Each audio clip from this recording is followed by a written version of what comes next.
اعوذ باللہ من الشیطان الرجیم بسم اللہ الرحمن الرحیم کیف یکون للمشرکین عہد عند اللہ وعند رسولہ، کیسے ہو سکتا ہے مشرکین کے لیے کوئی عہد اللہ اور اس کے رسول کے نزدیک۔ یہاں پر اس پس منظر کو ذہن میں تازہ کرنے کی ضرورت ہے جس میں یہ آیات نازل ہوئیں۔ اس سے قبل مسلمانوں اور مشرکین مکہ کے درمیان صلح حدیبیہ ہو چکی تھی، لیکن اس معاہدے کو خود قریش کے ایک قبیلے نے توڑ دیا تھا۔ بعد میں جب قریش کو اپنی غلطی اور معاملے کی سنجیدگی کا احساس ہوا تو انہوں نے اپنے سردار ابو سفیان کو تجدید صلح کی درخواست کے لیے نبی صلی اللہ علیہ وآلہ وسلم کی خدمت میں بھیجا۔ مدینہ پہنچ کر ابو سفیان سفارش کے لیے حضرت علی رضی اللہ عنہ اور اپنی بیٹی حضرت ام حبیبہ رضی اللہ تعالی عنہما ام المومنین سے ملے۔ ان دونوں شخصیات کی طرف سے ان کی سرے سے کوئی حوصلہ افزائی نہ کی گئی، بلکہ حضرت ام حبیبہ رضی اللہ تعالیٰ عنہ کے ہاتھ تو ابو سفیان کو عجیب واقعہ پیش آیا۔ وہ جب اپنی بیٹی کے ہاں گئے تو حضور صلی اللہ علیہ وآلہ وسلم کا بستر بچھا ہوا تھا۔ وہ بستر پر بیٹھنے لگے تو ام حبیبہ رضی اللہ تعالیٰ عنہ نے فرمایا کہ ابا جان ذرا ٹھہریے۔ اس پر وہ کھڑے کے کھڑے رہ گئے۔ بیٹی نے بستر طے کر دیا اور فرمایا کہ ہاں ابا جان، اب آپ بیٹھ سکتے ہیں۔ ابو سفیان کے لیے یہ کوئی معمولی بات نہیں تھی، وہ قریش کے سب سے بڑے سردار اور رئیس تھے، اور بستر طے کرنے والی ان کی اپنی بیٹی تھی۔ چنانچہ انہوں نے پوچھا، بیٹی کیا یہ بستر میرے لائق نہیں تھا یا میں اس بستر کے لائق نہیں؟ بیٹی نے جواب دیا، ابا جان آپ اس بستر کے لائق نہیں۔ بہرحال ابو سفیان نے نبی صلی اللہ علیہ وآلہ وسلم سے مل کر تجدید صلح کی درخواست کی، مگر حضور صلی اللہ علیہ وآلہ وسلم نے قبول نہ فرمائی۔ چنانچہ اس پس منظر میں فرمایا جا رہا ہے کہ اللہ اور اس کے رسول صلی اللہ علیہ وسلم کے نزدیک ان مشرکین کے لیے اب کوئی معاہدہ کیسے قائم رہ سکتا ہے، یعنی ان کی کسی عہد کی ذمہ داری اللہ اور اس کے رسول صلی اللہ علیہ وآلہ وسلم پر کس طرح باقی رہ سکتی ہے۔ اِلَّا الَّذِينَ عَاهَدتُّمْ عِندَ الْمَسْجِدِ الْحَرَامِ، سوائے ان لوگوں کے جن کے ساتھ تم نے معاہدہ کیا تھا مسجد حرام کے پاس۔ اس معاہدے سے صلح حدیبیہ مراد ہے۔ فَمَا اسْتَقَامُوا لَكُمْ فَاسْتَقِيمُوا لَهُمْ إِنَّ اللَّهَ يُحِبُّ الْمُتَّقِينَ، تو جب تک وہ تمہارے لیے اس پر قائم رہے تم بھی ان کے لیے معاہدے پر قائم رہو، بے شک اللہ متقین کو پسند کرتا ہے۔ یعنی جب تک مشرکین صلح کے اس معاہدے پر قائم رہے تم لوگوں نے بھی اس کی پوری پابندی کی، مگر اب جب وہ خود ہی اسے توڑ چکے ہیں تو اب تمہارے اوپر کوئی اخلاقی دباؤ نہیں۔ کیف وَإِن يَظْهَرُوا عَلَيْكُمْ لَا يَرْقُبُوا فِيكُمْ إِلَّا وَلَا ذِمَّةً، کیسے کوئی معاہدہ قائم رہ سکتا ہے ان سے، جبکہ اگر وہ تم پر غالب آ جائیں تو ہرگز نہیں کریں گے تمہارے بارے میں کسی قرابت کا اور نہ عہد کا لحاظ نہیں کریں گے۔ یردونکم بافواہہم، راضی کرنا چاہتے ہیں تم لوگوں کو اپنی منہ کی باتوں سے، وتأبی قلوبہم واکثرہم فاسقون، جبکہ ان کے دل اب بھی انکاری ہیں اور ان کی اکثریت فاسقین پر مشتمل ہے۔ فاسقین مطلب نافرمان۔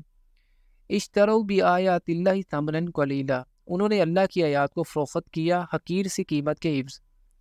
فصدوا عن سبیلہ انہم ساء ما کانوا یعملون، بس وہ لوگوں کو روکتے رہے اللہ کے راستے سے اور خود بھی رکتے رہے، یقیناً بہت ہی برا ہے جو کچھ یہ کر رہے ہیں۔ لا یرقبون فی مؤمن الا ولا ذمہ، نہیں لحاظ کرتے وہ کسی مومن کے حق میں نہ کسی قرابت کا اور نہ کسی معاہدے کا۔ وَأُولَٰئِکَ هُمُ الْمُعْتَدُونَ، اور یہی لوگ ہیں جو حد سے تجاوز کرنے والے ہیں۔ فَإِن تَابُوا وَأَقَامُوا الصَّلَاةَ وَآتَوُا الزَّكَاةَ فَإِخْوَانُكُمْ فِي الدِّينِ، پھر بھی اگر وہ توبہ کر لیں، نماز قائم کریں اور زکوٰۃ دیں تو وہ تمہارے دینی بھائی ہیں۔ اللہ نے ان کے لیے اب بھی توبہ کا دروازہ کھلا رکھا ہوا ہے، اب بھی اگر وہ اسلام قبول کر لیں اور نماز قائم کریں اور زکوٰۃ دیں تو وہ تمہارے لیے دینی بھائی ہیں۔ وَنُفَصِّلُ الْآيَاتِ لِقَوْمٍ يَعْلَمُونَ، اور ہم اپنی آیات کی تفصیل بیان کر رہے ہیں ان لوگوں کے لیے جو علم رکھتے ہیں۔ وَإِن نَكَثُوا أَيْمَانَهُم مِّن بَعْدِ عَهْدِهِمْ وَطَعَنُوا فِي دِينِكُمْ، اور اگر وہ توڑ ڈالیں اپنے قول و قرار کو عہد کرنے کے بعد اور عیب لگائے تمہارے دین میں، فَقَاتِلُوا أَئِمَّةَ الْكُفْرِ إِنَّهُمْ لَا أَيْمَانَ لَهُمْ، تو تم جنگ کرو کفر کے ان اماموں سے، ان کی قسموں کا کوئی اعتبار نہیں۔ جزیرہ نما عرب کے اندر کافر اور مشرک تو بہت ہیں، مگر یہاں خصوصی طور پر کفر اور شرک کے پیشواؤں سے جنگ کرنے کا حکم دیا جا رہا ہے۔ یہ ائمۃ الکفر، کفر کے امام قریش تھے، وہ کعبہ کے متولی اور تمام قبائل کے بتوں کے مجاور تھے۔ دوسری طرف سیاسی، معاشرتی اور معاشی لحاظ سے مکہ کو ام القریٰ کی حیثیت حاصل تھی اور یہ شہر ان کے زیر تسلط تھا۔ اس وقت اگرچہ جزیرہ نما عرب میں نہ کوئی مرکزی حکومت تھی اور نہ ہی کوئی باقاعدہ مرکزی دارالحکومت تھا، مگر پھر بھی اس پورے خطے کا مرکزی شہر اور مانی صدر مقام مکہ ہی تھا، اور اس مرکزی شہر اور ام القریٰ میں واقع اللہ کے گھر کو قریش نے شرک کا اڈا بنایا ہوا تھا۔ اس لیے جب تک ان کو شکست دے کر مکہ کو کفر و شرک سے پاک نہ کر دیا جاتا، جزیرہ نما عرب کے اندر دین کے غلبے کا کوئی تصور نہیں کیا جا سکتا تھا۔ لعلہم ینتہون، شاید کہ اس طرح وہ باز آ جائے۔ الا تقاتلون قوما نکثوا ایمانہم وہموا باخراج الرسول، تمہیں کیا ہو گیا ہے کہ تم جنگ نہیں کرنا چاہتے ایسی قوم سے جنہوں نے اپنے قول و قرار توڑ دیے اور رسول صلی اللہ علیہ وآلہ وسلم کو جلا وطن کرنے کا قصد کیا۔ ہم بدؤکم اول مرہ، اور انہوں نے ہی آغاز کیا تھا تمہارے ساتھ پہلی مرتبہ۔ غزوہ بدر میں جنگ چھیڑنے کا معاملہ ہو یا صلح حدیبیہ کے توڑنے کا واقعہ، سب پہل انہوں نے کی۔ اتخشونہم، کیا تم ان سے ڈر رہے ہو؟ فاللہ احق ان تخشوہ ان کنتم مؤمنین، اللہ زیادہ حقدار ہے کہ تم اس سے ڈرو اگر تم مومن ہو۔